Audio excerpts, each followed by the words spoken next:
एका छोट्या गावात रोहन नावाचा मुलगा राहत होता. त्याचं स्वप्न होतं मोठा चित्रकार बनायचं. पण गावातले लोक त्याची चेष्टा करायचे. चित्र काढून कोणाचं पोट भरतं का, ते म्हणायचे. एके दिवशी शाळेत चित्रकला स्पर्धा होती. रोहन खूप उत्साहाने सहभागी झाला. पण त्याचं चित्र पाहून काही मुलं हसू लागली. रोहनचं मन तुटलं. त्याने ठरवलं, आता मी कधीच चित्र काढणार नाही.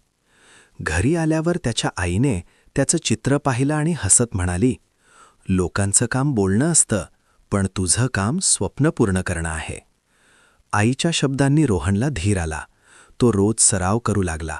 चुका झाल्या, लोक पुन्हा हसले, पण तो थांबला नाही. काही वर्षांनी त्याच गावात मोठं प्रदर्शन भरलं. मुख्य चित्रकार कोण होता माहिती आहे? तोच रोहन. लोकांनी टाळ्या वाजवल्या आणि रोहन हसत म्हणाला, जर त्या दिवशी मी हार मानली असती तर आज मी इथे नसतो. स्वप्नांवर विश्वास ठेवा, कारण यश त्यांच्याच पायाशी येतं जे हार मानत नाहीत.